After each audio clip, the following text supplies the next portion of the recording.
Jordan Trimble is here from Skyharbour Resources to introduce us to the co-flagship project that is Russell Lake in the Athabasca Basin. Now, let's just start with an introduction to the project itself before we get into the late-breaking news, Jordan. So yeah, absolutely. Russell Lake, as you mentioned, it's a co-flagship advanced stage exploration asset in our large uranium project portfolio in the Athabasca Basin. The project itself is one of our larger individual properties, consisting of over 73,000 hectares. It's strategically located just south of the McArthur River Mine, which is one of the largest, richest uranium deposits and mines in the world, owned and operated by Cameco. The Key Lake Mill, which processes the ore from the mine, is just to the southwest of our Russell Lake project. And importantly, adjacent and actually sharing a 55-kilometer long border with Russell Lake is Denison Mines. And Denison, for those that aren't familiar with the company, is one of the larger uranium development companies globally. It's actually now a producer. They're mining uranium up at the McLean Lake operations through the Sabre mining method.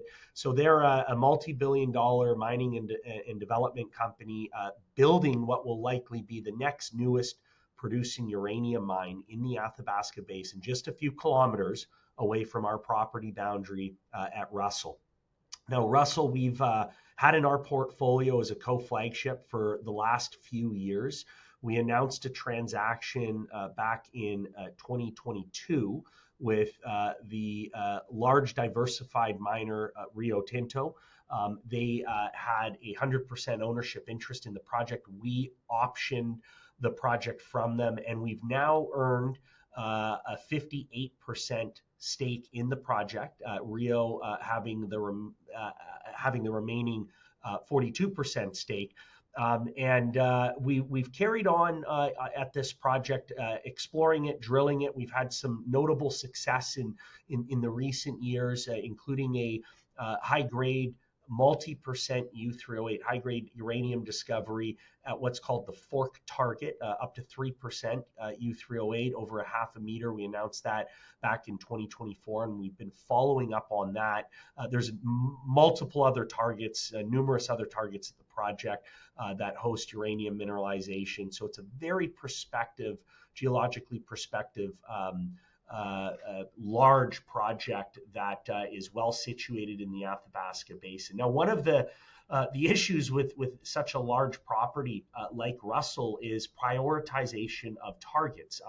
Skyharbour is an exploration and prospect generator business that has to raise money to advance and explore its asset base, or bring in partner companies to do that.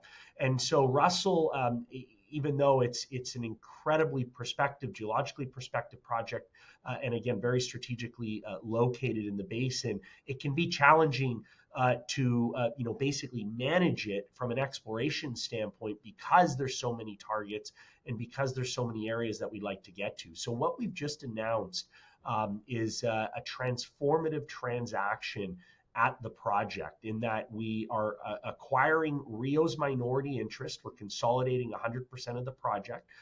Now, Rio is leaving in terms of their minority project interest, but they still will retain a small royalty, NSR, a 0.25% royalty. They still want to have some upside exposure, and they remain a large shareholder of Skyharbour, so they'll benefit as a large shareholder with any future success that we have at the project and at our other projects in our portfolio. But they were a non-funding, more passive partner. And Rio's a big company. Uranium exploration in the Athabasca Basin is not something that they're focused on. And so we were able to acquire their minority interest for 10 million Canadian dollars. Now, on the back of that, and the more significant announcement, which came out shortly thereafter, the announcement of us consolidating that minority interest in Russell, was the announcement of Denison Mines, as I mentioned, a multi-billion-dollar mining uranium miner and developer, and building a mine right near our Russell Lake project. they are coming in to joint venture and basically break up the project into 4 separate property areas. And so it's a bit of a complex deal, but I'll try to distill it down to the Coles note. So the total project consideration that Denison would be coming in for, assuming that they complete their respective earn-ins at a few of the sub properties, works out to about $61.5 million in combined project consideration. So 40 million of that is in exploration funding and expenditures that Denison would put up over the next 7 years. And the remainder is in cash and share payments. The bulk of that, 18 million of those dollars worth of that cash and share payment total is coming in before year end. And Skyharbour will net out, once we've paid Rio their 10 million, will net out 8 million in cash and in Denison shares. So that funds us for our hard dollar needs for the foreseeable future. In fact, that likely gets us through the next few years. So this is great. It'll help keep the equity dilution down, provide the funding that we need for some of our exploration as well as our corporate activities for the foreseeable future. But it also entails, through 2 earn-in options, this transaction entails additional $3.5 million in potential cash payments from Denison to Skyharbour and the 40 million in exploration funding. Now, the 4 projects, the breakdown of this, of that grand total of 61.5 million for the entire project area, there's 4 different properties. One of which is the Wheeler North property, which are the claims directly adjacent to Denison's Wheeler River project. Now, that property or sub-property area is initially going to be a 51% Skyharbour, 49% Denison joint venture, and Denison has an option where they can earn up to 70% in a staged option by spending 25 million in expenditures over the next 7 years and paying Skyharbour 3.5 million in cash. The other part of the sub-property, part of the broader Russell property that will be under option is called the Getty East property. It consists of 1 claim, and initially the joint venture will start off as 70% Skyharbour and 30% Denison. Denison can earn up to 70%. So we basically flop the interest in the 1 claim that is Getty East. For Denison to do that, they have to spend 15 million in exploration over the coming 7 years. So that's where you get the 40 million total in exploration expenditures and an additional 3.5 million in cash, in addition to the 18 million in cash and in stock that gets paid up front to lock in the initial joint venture interest. Now, outside of those 2 properties, there is another new property, sub-property, that we're renaming the RL property, Russell Lake. This is the majority of the original claims, so about 53,000 hectares of the original 73,000 hectares at Russell. We are locking in an 80% Skyharbour, 20% Denison joint venture with Skyharbour as the operator. We actually are still going to retain operatorship at the Getty East claim in the first phase of the earn-in, but at the RL claims, we will have the operatorship and the majority interest with the 80%, and we have plans to aggressively explore and drill those claims with programs slated to commence in the new year. Denison also, as a part of this transaction, is required to fund their 20% minority interest pro rata in the budgets and the programs that we'll be running in the coming years. So we have a partner in Denison with the 20% that they'll have in that joint venture, participating in those programs going forward. So a lot to kind of unpack there, but an initial payment essentially to lock in joint ventures at these 4 different property areas, with the option, Denison's option, to earn in more at 2 of the 4 property areas. So to I guess add some color commentary to the deal terms. This is a massive deal for us and our shareholders. Firstly, it's a huge stamp of approval from a company that is really kind of leading the charge, if you will, development in this area of the Athabasca Basin, with plans to be producing at the Phoenix deposit in the coming years and further development at the nearby Griffin deposit. Their team knows this part of the Athabasca Basin better than anyone, and that's one of the other great benefits here is we get to work cooperatively and collaboratively with Denison, with their technical team. Our two technical teams know each other very well. In fact, our head geologist and VP of Exploration, a gentleman by the name of Sidar Donmez, joined us a year ago as our head geo. He spent almost 20 years at Denison, and a good chunk of that he spent at Wheeler River. So you can see where this kind of all came together in the sense that our technical teams know each other very well, have worked well with each other, and will work well with each other to advance the Russell project. The other major talking point here is we view this as the mechanism for Skyharbour and our shareholders to unlock a whole lot more value through discovery, through exploration success, through resource delineation, ultimately at Russell. It's the mechanism to unlock future value as quickly as we can with a partner, a much larger partner like Denison Mines, funding a lot of the exploration at the project going forward.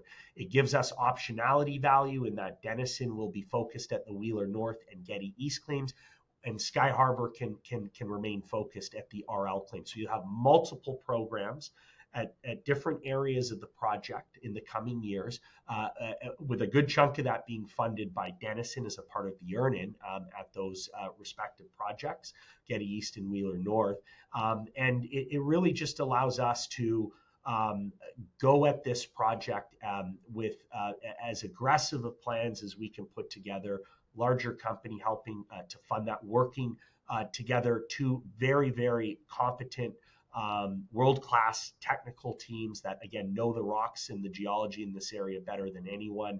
And it allows us as well to, again, bringing in this cash and these shares from Denison to continue advancing some of our other projects, namely our adjacent 100% owned Moore Lake project. So big stamp of approval. It sets the stage for what will be the largest annual drill campaigns ever carried out at the project. If you look at the earn-in, for example, if you average out the 40 million over the 7 years, that's assuming that Denison sticks to the 7-year schedule. There's no reason that they can't spend more money in sooner than later. But assuming you average that out over the 7 years, that's almost $6 million a year.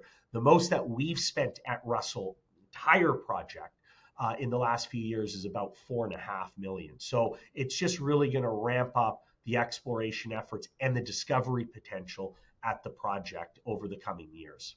Jordan, thank you so much for that deep dive into Russell Lake and this pivotal moment for Skyharbour Resources, what this near-term future is going to look like. I'm sure investors have got a lot there to unpack. Absolutely, they do. So keep an eye out for news. Obviously, news with the plans, our plans, both our plans and Denison's plans at the various sub properties now at Russell. Like I said, we're in good shape now to carry out substantial programs and multi-phased exploration and drilling programs over the coming years. We're also going to have news out on Moore Lake. We have some assays pending from both Russell and Moore. Those assays are forthcoming, and that'll be another near-term catalyst for Skyharbour. But we also have various other partner companies, and just a quick segue into that, our prospect generator business. This deal with Denison is technically a part of that, if you will, where we're optioning or joint venturing out projects to partner companies. Denison, obviously, a very strategic partner. They've been keep in mind too, we have a long-standing relationship with Denison. They've been our one of our largest corporate shareholders for many years now, and their president and CEO, Dave Cates, is a director of Skyharbour. So again, this deal made a lot of sense, given that history and those synergies that we already have in place with Denison. But again, getting over to talking a bit more about the other partner companies, we've got 9 partner companies outside, in addition to Denison, that are actively advancing 13 of the 37 projects in our project portfolio. And these companies could be spending over 70 million in combined project consideration to complete their earn-ins. When you add in the Denison transaction that we've just announced, that's over 118 million dollars in combined project consideration, in exploration funding and in cash and share payments coming into Skyharbour, assuming these partner companies complete their respective earnings. That's well above our current market cap, and that really doesn't entail or include any of the focused exploration, drilling, and work that we're doing at our 100% owned Moore Lake project and our now 80% owned RL project. Fantastic. Thank you so much, Jordan. Thank you.